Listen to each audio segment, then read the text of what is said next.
Hey everyone. I recently got back from a vacation, and this struck me as a good time to talk about some of my ideas regarding coming back from time off as a brass player. This particular vacation that I recently took was out of the country, and I wasn't able to bring an instrument with me. Did I bring a mouthpiece with me with every intention of buzzing a little bit every day in order to stay in shape? Yes. Did I actually pick up that mouthpiece one single time to buzz on it while on vacation? No. The answer is no. This is the sign of a great vacation, but it also means that I knew I would need some time to reacclimate to the instrument when I returned home. As a tuba and euphonium player, I know that it may be easier for me to reacclimate than a high brass player, but the truth is that all brass players are different. Although I don't play the exact same warm-up or fundamentals routine every day, I do really use that first hour to hour and a half of playing every day to find my sound for the day, to make sure that I can practice or perform whatever I need to play that day.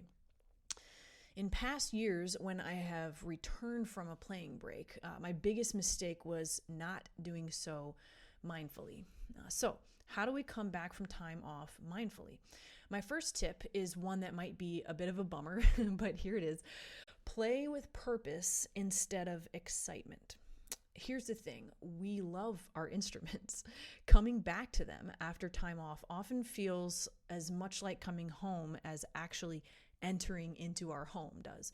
But sometimes the excitement of being back with our old friend in the practice room can lead to scattered and disorganized practice. It can also lead to playing way too much. This brings me to my second tip.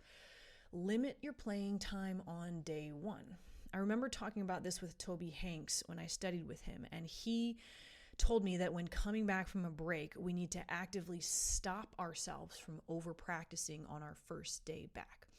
That excitement that I was mentioning can mask fatigue, and we're often capable of playing much more than we actually should on day one. So Toby would say maybe set a timer, 30 minutes, something like that, and only let yourself practice that much on day one. It takes restraint, but if you over practice on day one, you might be happy, you might be fulfilled, but you will probably feel terrible on day two, and then you'll need to recover from that. So this idea of timing yourself on that first day makes for a smoother runway back into playing. A quick story about this. Even though Toby gave me that advice years and years ago, I still do fall into the trap of getting excited and playing way too much right after a break from the instrument. The last time I did this, I noticed on day two a really strange feeling in my lip at a very specific place. And at first it felt like actually there was a hair or something between my lip and the mouthpiece. I kept trying to get it out. But I eventually realized that no, it wasn't a hair or something there. It was actually like a very specific tingling, either nerve or muscle within my chops. So it wasn't painful. The feeling eventually went away after a few days, but it was disconcerting. It was definitely an injury of sorts. And I know for brass players, there's a lot that we don't necessarily understand about the tiny muscles and nerves and the anatomy of our lips. And we often don't think about it too much until something goes wrong. So don't be like me. Try not to kill your lips on the first day back. My final tip is to make a day one practice plan. So this goes along with the idea of the other two tips, but if you're limiting your time on the instrument, then you want to use that time as effectively as possible. You can even time out what you're going to do and then set that timer that Toby mentioned. For me, what this means is playing my desert island fundamentals, the exercises that I would take with me if I was going to be stranded on a desert island, either my favorite exercises or exercises that I specifically know will help me gain back my endurance and flexibility. I also make sure to include a few etudes or musical selections that I know I enjoy.